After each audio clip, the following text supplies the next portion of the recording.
Start.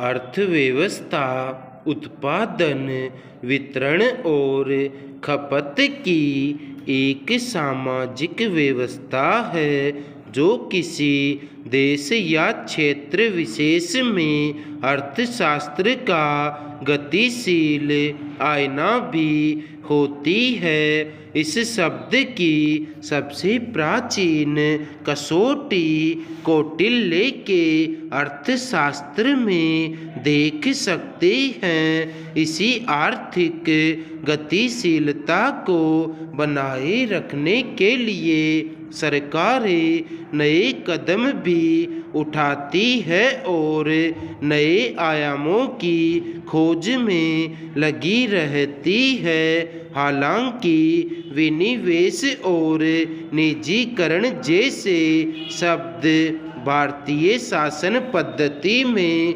नए नहीं है, पर इन्हें नूतन तरीके से प्रसार देने का प्रयास जारी है। अर्थव्यवस्था के समक्ष उत्पन्न चुनौतियों को देखते हुए सरकार विनिवेश और निजीकरण को तेजी से आजमा रही है।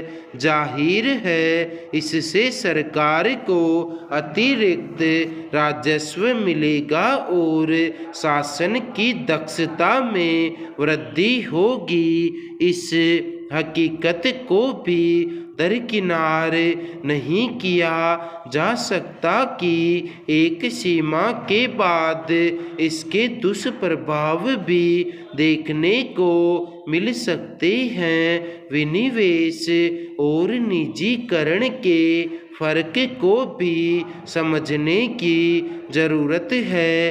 विनिवेश में सार्वजनिक क्षेत्र की कंपनी में सरकार कुछ हिस्सा बेचती है, लेकिन कंपनी पर नियंत्रण सरकार का ही रहता है। जबकि निजीकरण में बहुमत हिस्सेदारी निजी कंपनियों को दे दी जाती है और इस तरह से प्रबंधन निजी कंपनी के हाथों में चला जाता है। दो टूक यह भी है कि विनिवेश के संदर्भ में सरकार नियंत्रण निजी कंपनी को दे या न दे यह उस पर निर्भर है, लेकिन निजीकरण में ऐसा नहीं है। सवाल यह है कि विनिवेश की आखिरकार आवश्यकता क्यों पड़ती है। इसके पीछे बड़ा कारण कंपनी का अच्छा प्रदर्शन न करना है। कंपनी चलाने के लिए संचित निधि पर भार बने रहने से वित्तीय बोझ लगातार बना रहता है। ऐसे में सरकार इससे पीछा छुड़ाना चाहती है। इससे न केवल सरकारी खजाने से पैसा निकलना बंद होता है, बल्कि उल्टे खजाना भरने का अवसर मिलता है। लेकिन 3 दशक की पड़ताल यह बताती है कि कुछ वित्त वर्ष को अपवाद स्वरूप छोड़ दें तो विनिवेश से उगाही का लक्ष्य कभी हासिल नहीं हो पाया। विनिवेश की प्रक्रिया इतनी सरल भी नहीं है। इसके लिए बाकायदा खरीदार ढूंढने पड़ते हैं। पिछले साल जनवरी में सरकार ने घोषणा कर दी थी कि वह कर्ज के बोझ में दबी एयर इंडिया की पूरी हिस्सेदारी बेचने के लिए तैयार है, मगर इसमें कठिनाई बनी हुई है। पहला निजीकरण को भी राजस्व जुटाने का बेहतर जरिया माना जाता है, मगर इसके बजाय यदि संरचनात्मक, प्रक्रियागत और व्यावहारिक सुधार पर बल दिया जाए तो नतीजे और बेहतर हो सकते हैं। कहा जा रहा है कि सरकार ने निजीकरण के लिए 18 क्षेत्रों को रणनीतिक रूप से महत्वपूर्ण माना है, जिसे 3 व्यापक खंडों में विभाजित किया गया है: खनन और पर्यवेक्षण, विनिर्माण, प्रसंस्करण एवं निर्माण और सेवा क्षेत्र। जाहिर है बैंकिंग, बीमा, इस्पात, उर्वरक, पेट्रोलियम आदि उसकी जद में रहेंगे। अब सवाल यह है कि क्या बेचना ही विकल्प रह गया है? लोक सशक्तिकरण यदि सुशासन है तो निजी क्षेत्र के हाथों में बढ़ती ताकत से क्या नागरिकों का शोषण नहीं होगा?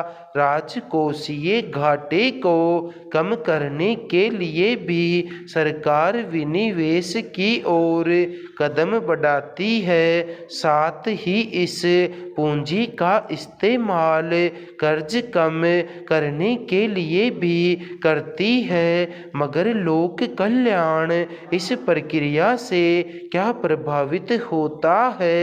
जितना अधिक निजी क्षेत्र का दखल बढ़ेगा, लोक कल्याण उतना प्रभावित होगा।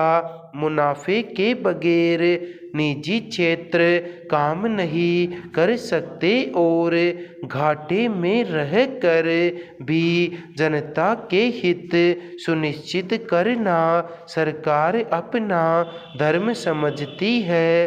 बैंकों का विलय हो या सरकारी कंपनियों का विनिवेश या फिर निजी के हाथ में कुछ का नियंत्रण देने जैसी बात हो, इनके फायदे और नुकसान दोनों हैं। पिछले साल मई में आत्मनिर्भर भारत की जो धारणा प्रकट हुई, उसका प्रभाव भी उपरोक्त बिंदुओं में देखा जा सकता है। 2021-22 के बजट में आत्मनिर्भर भारत के लिए सार्वजनिक क्षेत्र उद्यम नीति की घोषणा की गई थी। इसके तहत रणनीतिक क्षेत्र में PSU के जरिए सरकार की मौजूदगी बहुत कम हो जाएगी और गैर रणनीतिक क्षेत्रों में PSU का निजीकरण होगा या उन्हें बंद कर दिया जाएगा। संकेत साफ है, सब कुछ पैसे के लिए हो रहा है। जाहिर है पैसे से विकास होगा, लेकिन क्या विनिवेश और निजीकरण व्यापक रूप से कोई चुनौती तो नहीं खड़ी कर रहे हैं, जिसका असर आने वाले दिनों पर पड़े? वैसे भी देश का नागरिक इस भौतिकवाद में कहीं अधिक बड़ा उपभोक्ता बन गया है, मगर वह पहले देश का नागरिक है। ऐसे में यदि नियंत्रक निजी के हाथों में होता भी है तो भी अपने नागरिकों के लोक कल्याण से सरकार मुँह नहीं मोड़ सकती। पहरा कई बार लगता है कि देश की जनता अव्यवस्था में रहने के लिए आदी हो चुकी है। कोई भी अव्यवस्था उनके मन के अंदर किसी किस्म के अतिरिक्त भाव पैदा नहीं करती है। लोग उसे जस का तस स्वीकार कर लेते हैं, उसके साथ जीने की आदत डाल लेते हैं। शायद इसीलिए कोई हैरान नहीं है या उद्वेलित नहीं है। और समाप्त। 10 मिनट 80 शब्द प्रति मिनट।